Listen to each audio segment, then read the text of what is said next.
welcome to Take Home Pediatrics episode 5, and this is actually a series of videos on sleep. I'm Dr. Bhumi, and please be aware this is just an informational video, and we are not a medical practice, so if you have any concerns about your child, please call your pediatrician. So let's dive into sleep. What is sleep? Why do we need sleep? And how much sleep do we need? So let's do a quick science review. Sleep is categorized in 4 stages, and those 4 stages make a cycle. And each cycle lasts about 1 to 2 hours, and we go through about 4 to 5 cycles all through the night. So the first 3 stages are what we call non-REM sleep. And then the 4th one is REM sleep, R-E-M, rapid eye movement. So the first stage is our dozing off stage where we're just transitioning into sleep. It only lasts a few minutes. And then we go into stage 2 where our body functions are slowing down, we're breathing slower, our heart rate goes down, and our muscles are starting to relax. And then we get into that phase 3 or stage 3 where we are in deep sleep now.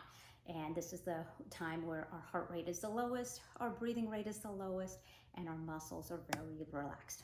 This is the time that our body repairs. Our muscles, our cells, our organs are in repair mode. We're releasing chemicals that are strengthening our immune system. So basically we just say this is the time where our brain and our body is rejuvenating. And then we move on to stage 4, which is the REM sleep. And that's where we're most known to be dreaming. So why do we need this stage? Because now our heart rate and our breathing is starting to go back up, equivalent to our wake periods, but our muscles are paralyzed, so we don't move. So it is theorized that this is the time where our brain is clearing out information that it doesn't need anymore. So it's really important for memory and learning. So once we've got these cycles, what regulates our sleep? There are 2 factors, one called homeostasis, which is just simply a term that means a balance between sleep and wake. So after you've been awake for a certain amount of time, our body is cued to say, hey, it's time to sleep. And then how much sleep do we need is cued on how much we have not slept or with a lack of sleep. And then the second factor is circadian rhythm. And that's a term for our biological clock. And it depends on our body's exposure to light. And so this is what we call hey, you know what? My eyes opened up before my alarm even rang. It's due to our biological clock. Our body senses the light, we wake up. So those 2 factors regulate our sleep, and then there's also chemicals and hormones that are helping in regulation. There are myriad amounts of hormones and chemicals, so we're not going to go through them all, but I'm going to give you some examples. So while we're awake, we start releasing something called adenosine, and that, as it builds up, induces us to sleep. Well, caffeine suppresses that, and that's why we use caffeine to keep awake.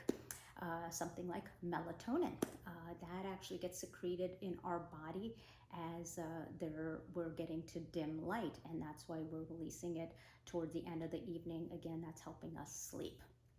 So what happens if we don't get enough sleep? We're going through these sleep stages and the cycles, and we're just not getting enough.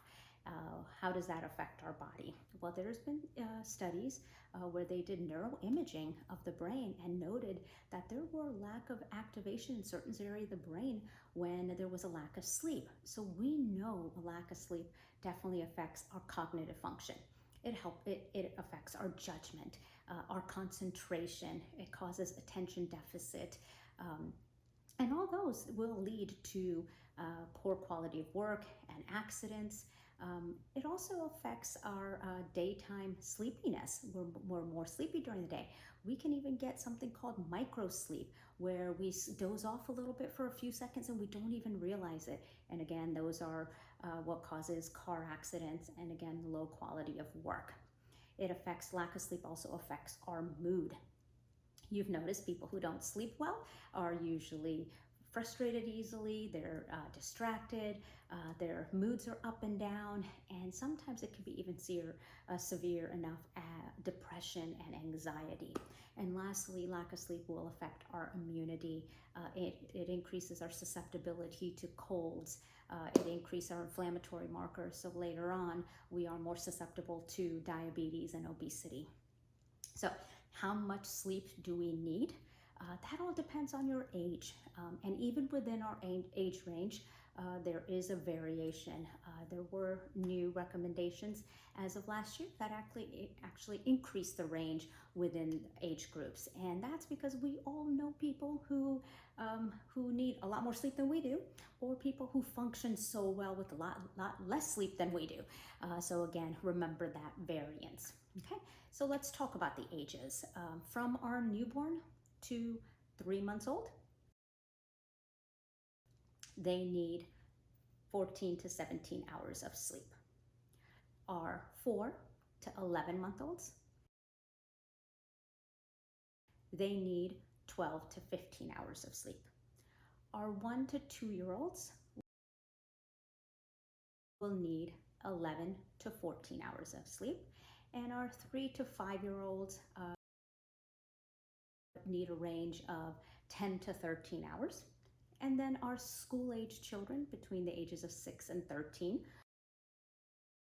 will need 9 to 11 hours. And then of course our teenagers from 14 to 17-year-old will need 8 to 10 hours of sleep.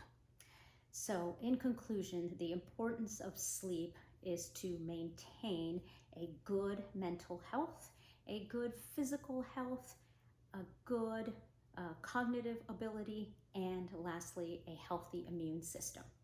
So now that we know how important sleep is and how much we need, we are going to talk about maintaining a good sleep hygiene in our next video.